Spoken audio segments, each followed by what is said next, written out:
अस्सलामुअलैकुम, मैं हूं हस्सामुर रहमान और आप देख रहे हैं विजिबल साइंस। आज हम डिस्कस करेंगे एक्स-रे क्रिस्टलोग्राफी। क्रिस्टल कहते हैं किसी सॉलिड फॉर्म को, किसी मॉलिक्यूल की ठोस शक्ल। ग्राफी कहते हैं ग्राफ बनाना, यानी उसका स्ट्रक्चर ड्रा करना। तो इससे मुराद ये है किसी सॉलिड क्रिस्टल का एक्स-रे की मदद से उसका स्ट्रक्चर मालूम करना, उसका ग्राफ बनाना। ये तकनीक डेवलप की 1912 में विलियम हेनरी ब्रैग और विलियम लॉरेंस ब्रैग ने, जिनको नोबेल प्राइज़ भी दिया गया। इसका फ़ायदा क्या है?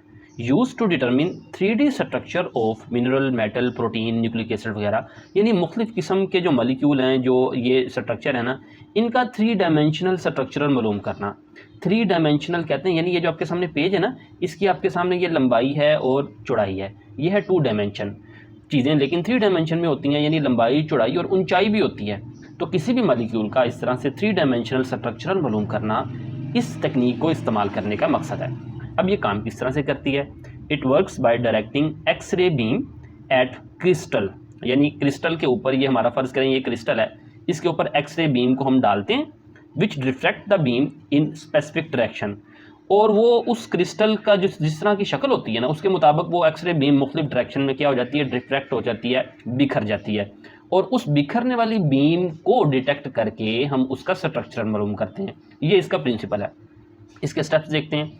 पहला स्टेप है प्रोटीन क्रिस्टलाइजेशन, यानी a purified protein is turn into solid crystal.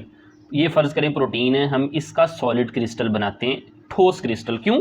अच्छा, कैसे बनाते हैं? By mixing with a special solution under controlled condition, यानी ख़ास पीएच, टेम्परेचर और साल्ट, ख़ास कंट्रोल, ये कंट्रोल कंडीशन के अंदर हम ख़ास सोल्यूशन के साथ मिलाकर उसको सॉलिड में कन्वर्ट करते हैं। अब प्रोटीन को सॉलिड में कन्वर्ट करने का क्या मकसद है, यानी क्रिस्टल की ज़रूरत क्यों होती है? वाई क्रिस्टल नीडेड, सॉलिड की नीड क्यों होती है? उसकी वजह ये है कि जो क्रिस्टल है ना, उसका रेगुलर और रिपीटिंग पैटर्न होता है, ख़ास पैटर्न होता है, और वही pattern necessary to get clear image, सही साफ इमेज हासिल करने के लिए ज़रूरी है। फ़र्ज़ करें अगर वो हमारा ये जो स्पेसिमन है ये सेमी सॉलिड होगा तो उसकी जो शक्ल बदलती रहेगी, हमें स्पेसिफिक इमेज हासिल नहीं होगी, तो लिहाजा हमें सॉलिड क्रिस्टल चाहिए ताकि हमें सही से इमेज हासिल हो सके। सेकंड स्टेप है production of a diffraction pattern. X-ray bombarded on the crystal, ये जो हमने क्रिस्टल बनाया था सॉलिड, इस पे एक्स-रे की बम्बारमेंट होती है। Diffraction pattern is created on detector. देखें, जब एक्स-रे उस पर पड़ती है ना, तो उसकी शक्ल ज़ाहिर बात है डिफरेंट है, उस शक्ल के मुताबिक एक्स-रेज डिफ्रैक्ट हो जाती हैं, बिखर जाती हैं, और उनका जो डिफ्रैक्शन पैटर्न है वो एक्स-रे डिटेक्टर पर हम मॉनिटर कर लेते हैं, देख लेते हैं। ये डिटेक्टर ज़ाहिर बात है चारों तरफ लगा होता है उस स्पेसिमन में के, और उस स्पेसिमन से टकरा के आने वाली जो एक्स-रेज हैं उनको डिटेक्ट कर लेता है। इन एक्स-रे मशीन, ये सारा काम एक्स-रे मशीन के अंदर हो रहा होता है, और वो जो डिफ्रैक्शन पैटर्न होता है ना, इन ए सीरीज़ ऑफ स्पॉट्स, यानी वो स्पॉट्स की सीरीज़ की शक्ल में होता है, क्योंकि एक्स-रेज डॉट्स की शक्ल में होती हैं, स्पॉट्स की शक्ल में, तो पैटर्न के ऊपर हमें वो स्पॉट नज़र आते हैं। थर्ड स्टेप है creating density map.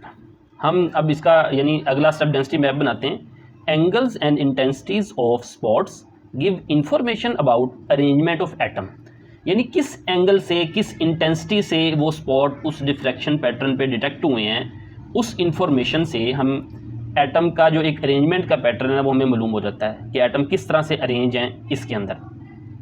Electron density map is created by diffraction pattern, यानी इस डिफ्रैक्शन पैटर्न से ही हमने एक डेंसिटी मैप बना लेते हैं। ये हमारे पास नज़र आ रहा है, ये डेंसिटी मैप है। चौथा और आखिरी स्टेप है डिटर्मिनेशन ऑफ प्रोटीन स्ट्रक्चर। अब उस डेंसिटी मैप के जो डाटा है उसको एनालाइज करते हैं, डाटा एनालाइज मैथमेटिकली, ये कंप्यूटर करता है, उसको एनालाइज करता है बाय कंप्यूटेशनल प्रोग्राम।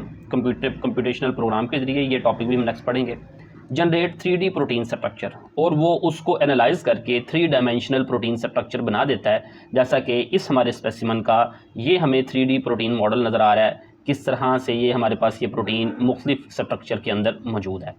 तो ये था आज का टॉपिक, उम्मीद है आपको समझ आई होगी। फीडबैक ज़रूर दीजिएगा। मिलते हैं नेक्स्ट लेक्चर के साथ। अस्सलामु अलैकुम वरहमतुल्लाहि वबरकातुहू।